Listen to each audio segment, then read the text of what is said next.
Hello guys and welcome to today's Los Blancos podcast. Today it will be the Atletico review, and after a thrilling game, it never is, of football 2-1 to Real Madrid. So before we get into the podcast, go and drop Real Madrid Committee a follow in the description below.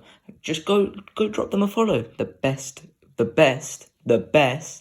Instagram account about Real Madrid. So please go drop him a follow. He posts the best stuff daily about Real Madrid. So that's it. Let's get into today's podcast. Now, yesterday we obviously had the Madrid derby, and it was a fiery game. You can't really say that most Madrid derbies are entertaining because most of the time it isn't. And, it was a fiery game because probably of the circumstances before the game, and the unfortunate circumstances before the game. I mean, I don't really want to talk about it, but I kind of have to because it is the main storyline, and how the Atletico fans were being racist towards Vinicius Jr. It's unfortunate. It's so sad to see that this still happens in football, and it's still accepted in football. Amongst one of the top, the biggest clubs in the world, Atletico Madrid, it still happens, and it really shouldn't. So hopefully La Liga does something about it. But that obviously added an element to this game where it was realistically seen as Vinicius versus Atletico Madrid, what Vinicius could do, I'm glad we delivered upon it, because I really did not want us to lose to a team that had been racist 24 hours prior. So, I mean, obviously with Koke, there was nothing. Koke didn't say anything racist. We must clear that up. Koke didn't do anything wrong, obviously. I've got no problems with what Koke said. But obviously that did spark the fire. And I just wanted to get that out of the way at the start of the episode, because obviously it is the main storyline going into this game. So have you got anything else to say about the racism that was said towards Vinicius Jr. or anything else like that? Yeah, well, of course it was a bit disappointing because I didn't realize that there was much racism. I thought maybe the topic was just the dancing. And of course it's a bit shocking and appalling to see that, a guy dancing and having fun on the football pitch escalated so far. Now it made me think that had it been another player that who was maybe involved in the center of this controversy, there will not be like racism. The mood would be so much different.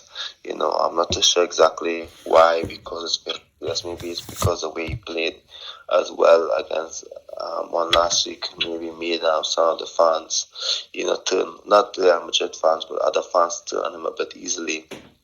So I was a bit disappointed, not just from the sport perspective, but from the human perspective, how it just escalated so quickly. It's a bit disappointing that it's not just children who, let's just say, who isn't 100% developmentally. It's adults, it's men who maybe in their 20s, 30s, 40s, 50s, who is contributing to this, and that's really disappointing. And I really hope that La Liga, maybe take a stand against it.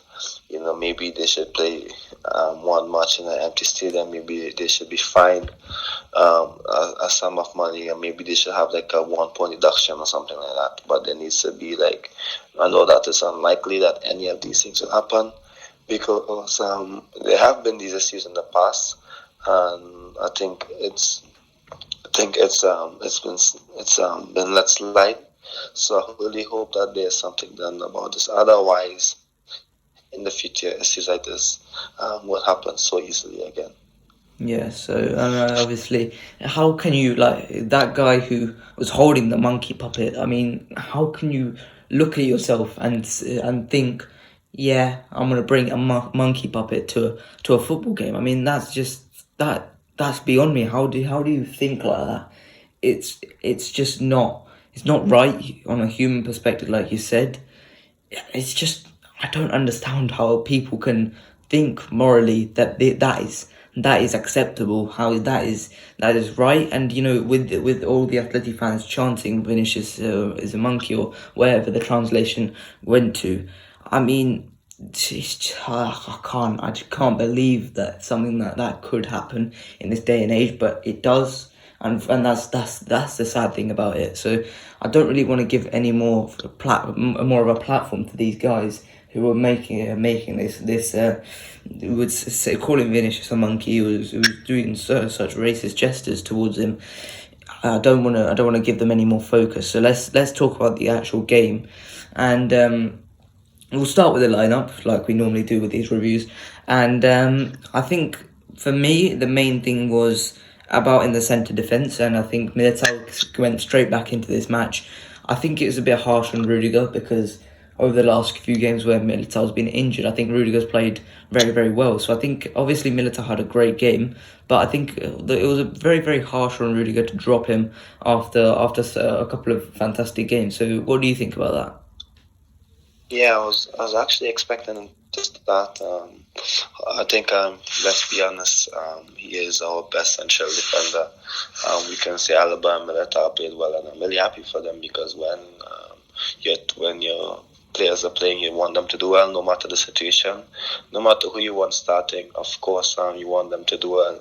Whether you want, let's just say, someone else to start, even when, for example, we wanted Vinicius to have more game time and there were players playing ahead of him, we wanted them to do well for the team.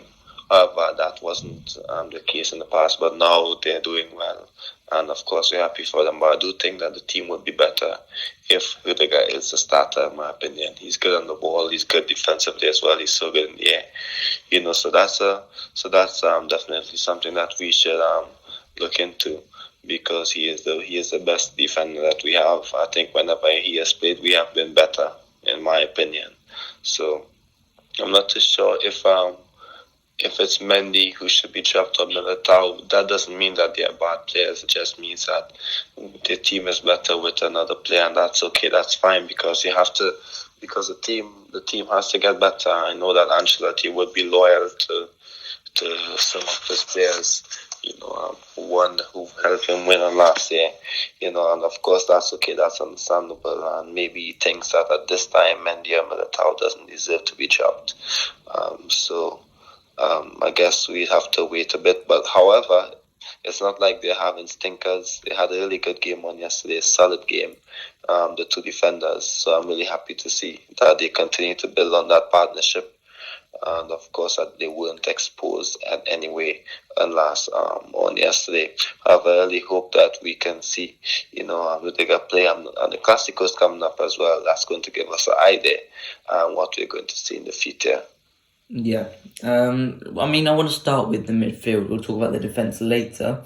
And I want to talk about the midfield because that's where we really dominated in the first half. The first half was where we really imposed ourselves and we won the game, essentially, in the first half, which we haven't done so much in recent games where we've waited a longer time, but we went for the kill in the first half, and I think we did fantastic in the midfield, especially two players especially I think did fantastic. Aurelien Tchouameni and Toni Kroos. Now Modric played well as well, no doubt about that, but it was, I think, the main men here were Tchouameni. I'll start with Tchouameni, and I think he was just sublime. Defensively, he didn't allow Atleti to a counter-attack, which was what, Casemiro would do. But going forward, he was so fluid in attack. And that assist, to pick out that pass for Rodrigo and to have that understanding with Rodrigo already so early on in his Real Madrid career, it was so good to have that understanding. The link-up play with Toni Kroos and Modric, it looks fantastic already. He's slotted in perfectly so far, which is so good. To come in the summer and go in alongside Kroos and Modric, show the best midfielders the game's ever seen, and replacing a Real Madrid legend like Casemiro so seamlessly it's been fantastic from Tchouameni, and I think he understands this role perfectly, to where he knows that he has to stay and sit at points, but I think he understands he can also pick passes from that defensive midfield, and I think it reduces the load on Toni Kroos and Modric to be the main guys going forward creatively. So I think that Tchouameni's been fantastic fantastic since he's come in. And then Toni Kroos, silently, he's just put in a 10 out of 10 performance once again. He's been doing this season so well. The control in the first half was completely... Atleti couldn't do anything because Toni Kroos just constantly, just the passing outlet was just, he just couldn't, you couldn't get the ball off of him, and ultimately that just didn't allow Atleti to do anything. And in the second half, it wasn't it wasn't a performance where Atleti couldn't get a hold of the ball. Atleti dominated the ball second half, but still Toni Kroos held onto the ball, and I think they both of them did fantastic. And nothing bad on Modric, but I think those two were the stand-up performance. So, what do you think of the midfield? I'm going to start with Tchouaméni, just like you, because I think that's I'm not going to say the most surprising, but it really is amazing to see how quickly he has settled into the team. So what the word I'm looking for, it really is something special, that he is doing so well. And in my opinion, I think that he is better than Casemiro on the ball, which is obvious. He's better on the ball. Of course, they're both different players, and I'm not going to compare them. But I think we can do so much different, and I think we can do so much more with him in the team, because he's not just like an anchor or a defensive midfielder. He can contribute more in attack. His passing is much better. We can control games with him. This was something that maybe I was saying on last year. I'm not too sure if you remember, but I'm saying we really need to enforce ourselves on the game, like maybe a style of play. I don't want us to be like Liverpool, like Manchester City, like Barcelona, but we maybe need to have some sort of identity. And having Tchouaméni in midfield, it definitely allows us to be a bit more controlling in games, knowing when to pressure the ball, knowing when to keep the ball. The stages of the game is a bit different, so I think we can do a bit more with him in the team. I remember last year Ancelotti said that it's difficult to pressure when we have Kroos and Modric in the team and Casemiro due to their ages, etc., etc. I can't remember the specific quote. That was 1 year ago. However, with Tchouaméni, due to his stylistic play, due to what he can do on the ball, off the ball, it allows Madrid to expand on their game a bit more, and it's exactly what I wanted. Real Madrid will not play like Manchester City or like Liverpool or like Barcelona, whichever style of play that the fans like. That's out there. However, it seems like we're having a bit of an identity, which is important. It seems like the team knows exactly what they're doing, no matter who's on the field, which is a step forward from last year. And I'm saying that Tchouaméni is the one who is allowing us to do that due to the fact that it's another player who can play in midfield. It's another player who can link better in midfield, who is so intelligent in terms of understanding the spaces in midfield. And the key to winning matches is, of course, the midfield. And of course, how it's set up tactically. If you win the midfield battle, it's more than likely you're going to have the chances or the opportunity to win the match. And I think that he allows us to control the game. It's not like we're going to miss Casemiro a lot if he's there, because he's so good defensively as well. You can see how good his interceptions is, how good his tackling is, his positioning is. He's not going to jump deep as a centre back, but he allows us to have the ball more, which means less attacks on our ends. And you can see that we control the game against Atletico Madrid. How many times can we say that Alaba and Militao under pressure? Not much, because we had better opportunities, and with that you're going to do well. So that's what I'm going to say. With him in the team, we are a better team, and that's not a dig on Casemiro. He's a totally different player. However, I think maybe Real Madrid are letting go of players at the right time, as we can see over the past, let's just say 3 to 4 years. It seems like we are letting go of players at the best possible time. And of course, it seems like we did as well in this case. Yeah, 100%. So I want to talk about the attack as well now. Obviously, the focus was on Vinicius Junior coming into this game. Obviously, all of Brazilian football was supporting Vinicius Junior, and it was so lovely to see that. But it wasn't Vinicius Junior who had the dominant performance. It was Rodrigo in this game who had the dominant performance, and I think he was fantastic. I think the problem with our strikers' options right here, right now, they're trying too much to be like Benzema. I think that's been the main problem. We've tried Hazard, who likes to drop deep and link up, but he doesn't have the speed to get back into the box, and the awareness to get back into the box, where to get in the box. We try Mariano Diaz, who can't link up the play, and at this moment in time cannot score goals, and I think they just try too much to be like Karim Benzema, but in the end, we need to learn how to play without Benzema, because eventually Benzema is going to have to go.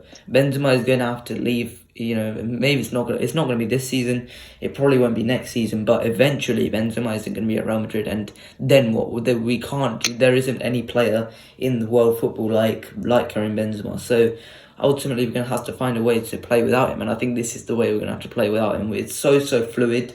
And I think Tchouaméni really helped that, because just to have that anchor in the defensive midfield, able to pick passes, helps not having guys link up. But Ancelotti said how Rodrigo was asked to get in behind, and I think that's where Rodrigo excels. That quick 1-2 with Tchouaméni, and then get in behind.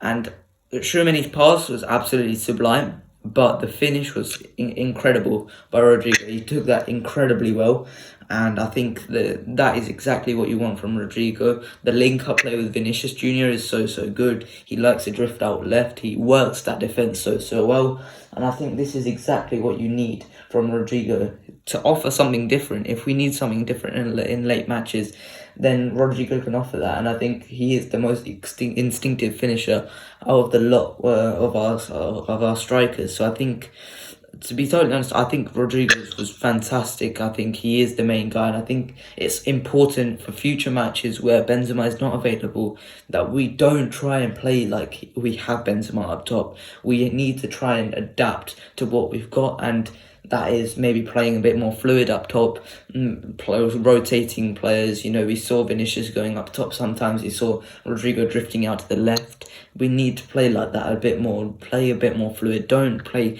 positionally like the Benzema's there. So I think that's what we need to do. So what was your thoughts on Rodrigo's performance? We'll get on to Valverde in a second. Yeah, I think yes, there were chances that he missed, etc. However, I think he was quite good. The movement for that goal was amazing. The finish as well. It's not easy to finish like that. Let's be honest. Of course, it's a good finish because he made it look easy. However, there are many players who maybe would control the ball, which isn't wrong. You can control the ball and finish once you do it in a swift motion. However, he did it so well, so calm. It seems like there was no kind of pressure, and it seems like he's getting so good with these one-touch finishes in the box. I can recall maybe like 5 to 10 times from the end of last season when he started his goal scoring form to now where he just finished first touch, which is amazing, whether it's a bit close, whether it's a bit by the penalty spot, but he's finishing these touches with one touch, which is clinical of him. Of course, he would miss some chances, but that's part of football. That's part of being a young player, and he seems like he's ready to take that step up, which is important. Of course, we can't expect him to come to play like Benzema, but he has the speed to getting behind. He has the speed to switch with Vinicius. And what I saw on yesterday was a specific moment where he dropped deep almost to the halfway line on the left hand side, and Vinicius was the one maybe exploiting that space between the fullback and the centre back on the right side of Atletico's defense, and that was something that is useful because how beneficial he is in terms of his energy and his movement, which is good. So I was just basically saying that it's important that he is doing well. It's important. I'm not too sure if you heard the part where I stated where he dropped to the halfway line for Vinicius to make the run through the middle, through the centre back and the full back. And I was just saying that's important, that his qualities is allowing Vinicius to maybe have moments in the middle. His movement is really good. What I saw on yesterday was Valverde, Rodrigo, and Vinicius, they can all move forward with speed on the counter attack and have the intelligence to link up as well. So as of now, it seems like, of course, it's ideal to have Benzema back, but I think that we can maybe rest him on moments like this because of how good Vinicius, Rodrigo, and Valverde plays. It's difficult to see how it would look if it's a player like Hazard or Asensio filling in for Benzema. But for now, in games like this, you can see how good we can be on transition with not just Rodrigo but Valverde also adding the scoring edge as well to support Vinicius. Yeah, 100%. And let's talk about Valverde now. Obviously, I think Valverde was fantastic, and like I said before, I think you need a warrior spirit in these games because it's not all down to quality in these games. It's down to belief, and ultimately, it's not going to be all down to your quality because let's be honest, we are a better team than Atleti 10 times over, in my opinion. I think there is no doubt that we are a much better team than Atletico Madrid. However, it was really, really close in the end. 2-1 victory just for us. I think a player like Fede Valverde will make the difference for you because of the fact that he is such a hard worker down the right wing and so humble, so unselfish. I think having that type of player is just so important these derby days. And it's so big for him to start scoring goals now. I think for him to add the goal output now it's perfect. It's exactly what you needed. You know, we saw him last season doing crossbar challenge every single day, every single week. We saw him doing crossbar challenge week in, week out. Now he's scoring those goals, whereas he would have hit the post or hit the bar last season. And I think that's so important for us to have that.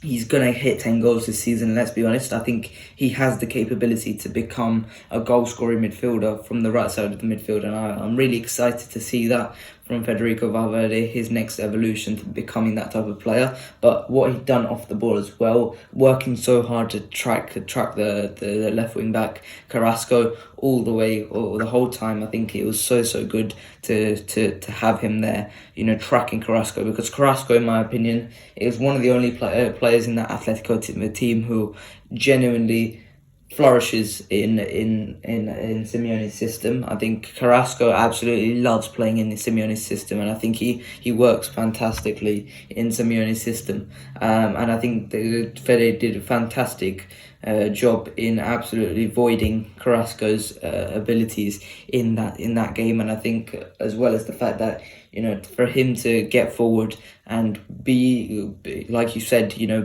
have that link up play with Vinicius and Rodrigo, as well as, you know, to have that striker's instinct of being in the right place in the right time to score that second goal was so good from him to have. So I think it's great to finally see Valverde scoring goals and being important in every aspect of the game. So I'm really excited to see him in midfield. You know, in the future, I'm really excited to see him in the midfield. So what did you make of Valverde's performance?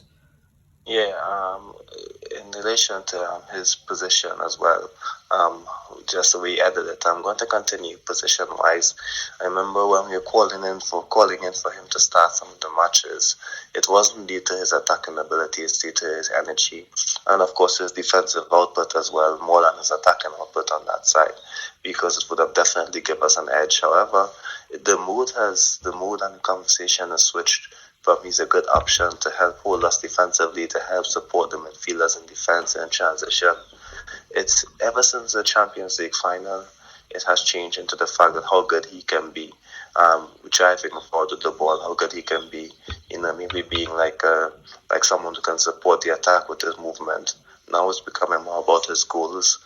And it's not just about his goals. He is scoring more goals, however, he's maintaining what made him in the position on that flank as well. He hasn't lost his intensity. He's still supporting the attackers. He's shooting more like Ancelotti requested him to do, and he is fighting harder as well. It seems like he's doing more and contributing more, and I have no idea how that's possible. To keep that energy up for the entire 90 minutes. It's not like he's playing 80 minutes per game, 60 minutes per game, and he's working hard for that time, and then he's coming off. He's working hard for the entire game. So maybe we need to look at that a bit and maybe give him some rest after the international break. With Benzema coming back to avoid any sort of injuries, it's important for him due to the way he plays. I know that he's young. However, we still maybe need to allow him just to get a bit of a rest here and there. So that's important. He's becoming so important. And of course, he is making better decisions in the box. It seems again against Liverpool that he isn't like the defender, the attacker who's going to take you on. However, he is doing really well in taking on defenders now. In this season, knowing when to drive with the ball and knowing when to pass it. Of course, he isn't going to dribble like, for example, the Rodrigo goal last week. However, he's going to contribute by scoring goals in transition, out of transition, due to his excellent understanding of space and movement in the box, which is getting better and better. And of course, he is there to finish them, and he's doing well. Like you said, he's going to hit 10 goals, and I'm looking forward to seeing him doing that. Yeah, 100%. So last mini section of this podcast we'll be doing is the defence, and let's talk about that defence because in the second half they were put under more of an emphasis, but I don't think they were really challenged too often. Mostly because of Hermoso's idiocy in the second half, where he got a red card soon after he scored a goal, which realistically was when Atletico were going to start to pile on the pressure to us. But in the end, it was relatively simple for the defence to deal with. I think Militao was superb. I think Militao was fantastic. I did say that Rudiger should have probably started, but Militao made that look like a good decision in the end to start him over Rudiger, because he was so good, and I think his ability to step up in the big games is so big for us, because you see him often making mistakes in smaller games. However, in the big games, his deep block defending is fantastic. His heading ability, his blocking ability is great. Alaba's ball playing ability is so good. Now, last week I saw him at left back. We all saw him at left back. Was it against RB Leipzig or was it against Mallorca, where he was at left back? It was against Leipzig. We're not sure. Yeah, I think it just seemed a bit too much. He did seem a bit too immobile. I think it felt like he had the build of the centre back while he was playing left back. It just felt a little bit leggy at left back, Alaba. So I think at this moment in time, it's probably better if he does play at centre back from now on, which is probably good for Mendy. Even though he hasn't had the best start to the season, I do still trust Follow Mendy. There's been a lot of criticism towards him. I just still think that we're a better team with him. I think it's just, to have that the left back who's good going forward is a bit of a luxury. I don't think it's something that we need exactly anymore. I think, ever since the transition from Marcelo to Mendy, I don't think it's something that we need, and we're evidently a better team with Mendy in it because of our defensive stability when Mendy's there. And I think that's evident in the way we play. No one can go down the right hand side and absolutely challenge us. You couldn't see Marcos Llorente bombing down that right hand side and causing problems because he was basically not there. And in the end, I think Mendy, although I don't think he had the best game in this game, I think he had a solid game. And with Carvajal, I think he was great once again. Carvajal's been fantastic. Another player who has the warrior spirit of Real Madrid. I think the way he stuck up for his teammates was great in this game, and just absolutely battering the Atletico players. It was fun to see the Athletic players suffering every time they went down Carvajal's side. Carvajal would absolutely give them a kick in, so I think that was nice to see as well. So, what would you like to say about the back four, all four of them? Yeah, I think sooner or later, or maybe sometime this season, we'd all like to see the guy maybe starting, because he can lift the ceiling of the team. Because I did mention something at the start of the season saying that had it been Kylian Mbappe coming in, he would have walked into the team because how good he is attacking wise, that he's better than our other wingers in terms of productivity and output at least. So he walked into the team. So of course, the drop off from Rudiger to Militao, Alaba, Nacho, etc. It isn't that big compared to, let's just say, how the ceiling Mbappe can bring to this team. However, I think that he would make the team better. You're saying that Mendy, we are better with Mendy in the team. I think sometimes in certain matches there isn't like a need for Mendy. if I'm being honest. Of course, he's getting better when he's attacking, and of course, when he's given more freedom to attack. I don't think that he has that opportunity to get up as much as the other players, and maybe Ancelotti should allow him the opportunity to maybe have a bit more freedom to move forward in games and support the attack. And so it can be easier for us to understand if we are better with him in attack or without him in attack. Because I remember, I think it's Espanyol. It was, I think, Militao and Rudiger and centre back with Alaba at left back. I think Alaba was doing so well in left back in terms of linking up the play, coming inside into midfield positions, and I think that gave us like an additional weapon.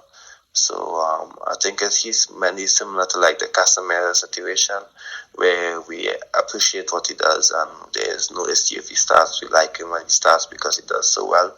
And of course, he was one of our important players in the Champions League stages in defense on last year. However, we should definitely maybe experiment a bit. That's what Carlo Ancelotti is doing. So that's something that we shouldn't force the bigger starting, but we'd like to see it a bit more, especially in important matches. However, on yesterday, it's not like these guys are poor. These guys are amazing. They were good in the air, good tackling, good with the ball on their feet as well. So that's important. So it's not like they should lose their starting spot. They're doing really well to keep it, and that's how it should be. Militao is definitely taking a step forward each time, which is amazing, especially in games like this.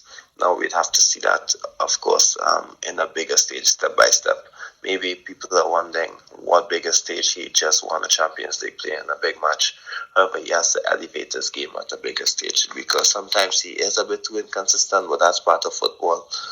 All players have these moments, and I'm really happy to see that the defense is stepping up and doing well, even with Rudiger not in the team at this time. Yeah, 100%. And let me just give a few shout outs to the rest of the team. Camavinga looked pretty good when he came on for a couple of fouls and really controlled the possession. Dani Ceballos, loved it from Dani Ceballos. Absolutely just went to war when he came on against the Atletico players. Fantastic from him. Every I want him to sign a new contract. I want him to stay for at least 3 more years at Real Madrid, because I think he's just a fantastic player, and such a quality player is needed at Real Madrid. And also I think this is probably the last game we're going to play without Benzema for a bit longer time. I think after the international break, obviously Benzema will come back into the team. It'll be interesting to see how he fits back into the team, and how seamless the transition will be back from Rodrigo back to Benzema. So that'll be interesting to see, because we've been really good in these few games when Benzema's not been available. And I think that's been fantastic for us to see how we've developed as a team, where before we just couldn't do it without Benzema. Now we are absolutely ripping things up without Benzema, scoring goals, and we know what to do. So have you got any shout outs to make before we end this week's podcast? Well, of course, you basically gave a shout out to most of the substitutes who came on, and that's really good, because they were quite good when they came on. They did what they usually do, which is a good sign of consistency off the bench.